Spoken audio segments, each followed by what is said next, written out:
सकाळी 7:00-7:30 वाजताच आम्ही अक्कलकोटमध्ये स्वामी महाराजांचं दर्शन वगैरे घेतलं. तर पहा स्वामी महाराजांचं दर्शन आमचं खूप छान पद्धतीने झालं.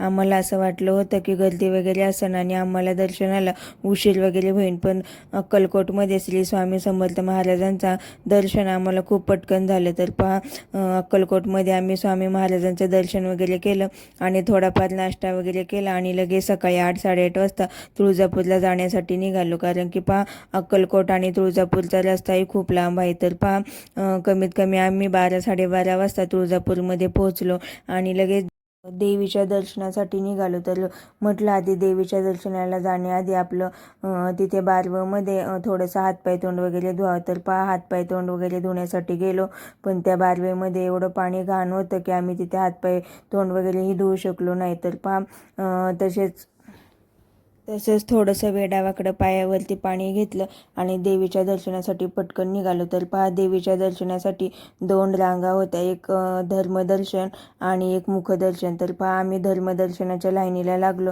तर आम्ही ज्या हॉलमध्ये गेलो तर आम्ही डायरेक्ट 4थ्या हॉलमध्ये गेलो.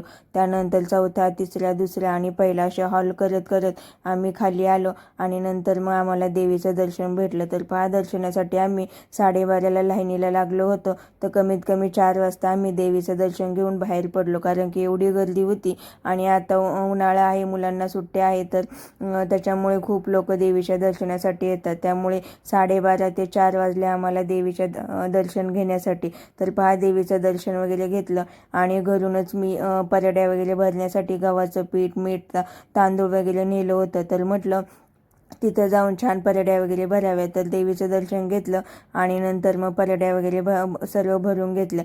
तर पहा हा माझा फक्त रविवार आणि सोमवारचाच ब्लॉग होता, कारण की मी रविवारी घरातून पहाटे 5 वाजता निघाले होते आणि रविवारी पंढरपूर आणि अक्कलकोट केला आणि अक्कलकोटमध्ये आम्ही एक रात्रीचा मुक्काम केला. त्यानंतर सोमवारी सकाळी आम्ही 8-8:30 वाजेपर्यंत स्वामींचं दर्शन वगैरे घेतलं आणि नंतर तुळजापूरला गेलो. तर पहा तुळजापूरमधून दर्शनासाठी आम्हाला 12:30 ते 4चा टायमिंग लागला. त्याच्यानंतर आम्ही 4 वाजता बाहेर पडून थोडं जेवण वगैरे केलं. तर पहा तुळजापूरमधून मी 5 वाजता निघाले, तर घरी यायला आम्हाला रात्रीचे 2:30-3 झाले, कारण की तुळजापूर आणि पुण्याचं अंतर खूप लांब होतं. तर पहा हा होता माझा आजचा डेली व्लॉग. जर तुम्हाला माझे डेली व्लॉग आवडत असतील तर चॅनेलला नक्की सबस्क्राईब करा आणि व्हिडिओला लाईक आणि कमेंट करायला विसरू नका.